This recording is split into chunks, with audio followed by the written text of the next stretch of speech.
These are tough times, but Australians are tough people and we're resilient people.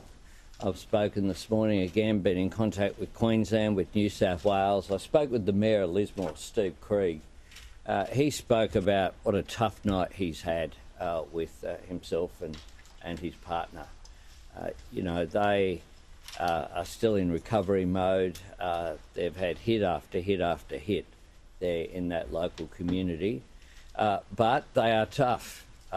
It ended up being a discussion about how they were preparing and how positive he was that they had put everything in place that they could. At the worst of times, we always see the best of Australian character. I said yesterday that there were no political parties in this process and there are no borders. Tropical Cyclone Alfred certainly does not recognise any borders, and nor should the government's response.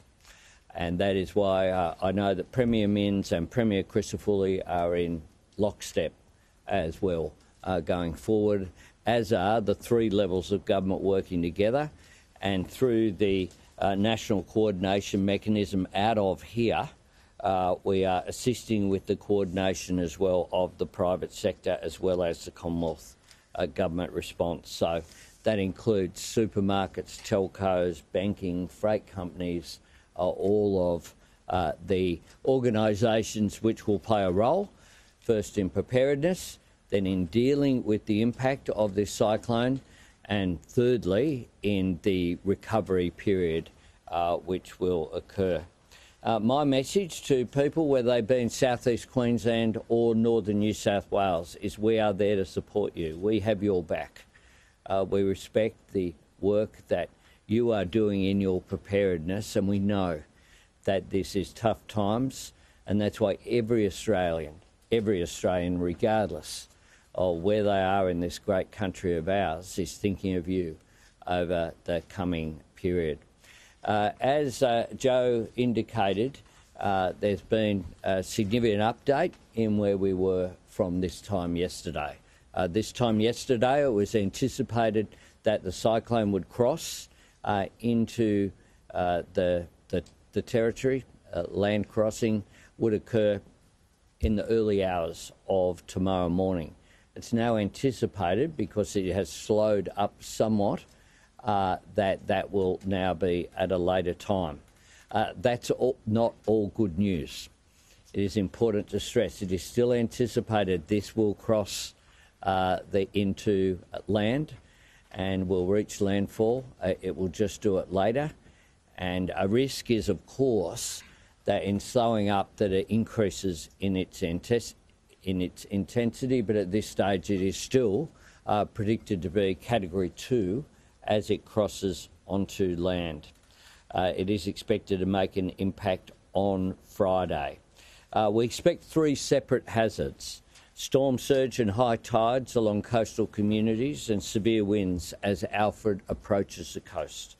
Then rainfall and, of course, potential flash and riverine flooding right into the weekend. So it's not just a matter, to put it really simply, it's not a matter of just when the winds die down, everything's then okay. That could be as the waters are rising and flooding is increasing as well.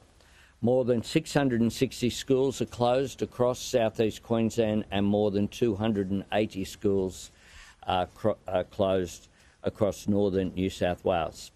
Queensland supermarkets in affected areas will close from today. I can as well update you on the following response from the Commonwealth. We've received a request from both Queensland and New South Wales overnight, or in New South Wales' case in the early hours of this morning, for the early recovery grants of $1 million for affected councils.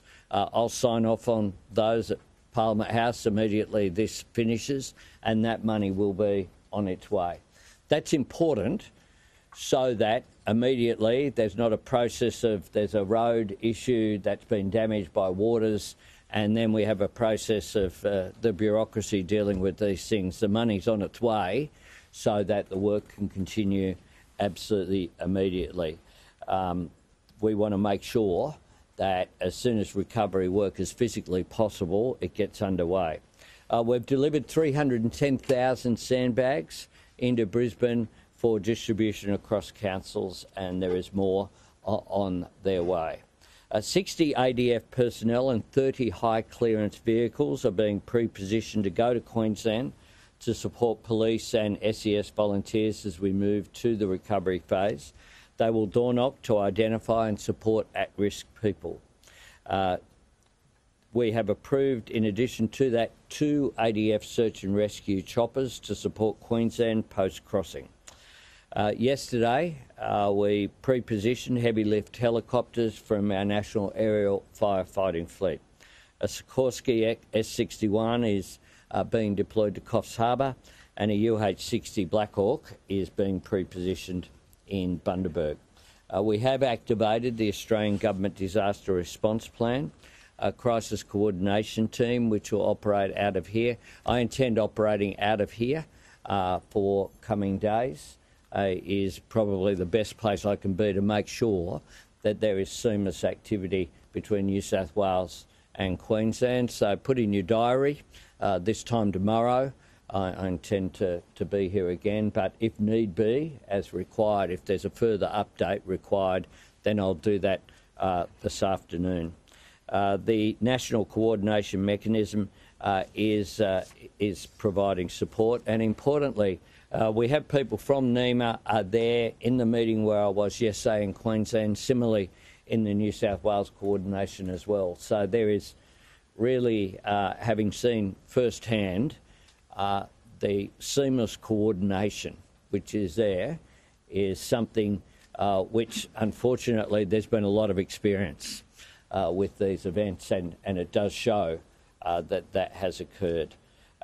We also, as of yesterday, we declared a childcare subsidy period of emergency for childcare services in South East Queensland and Northern New South Wales.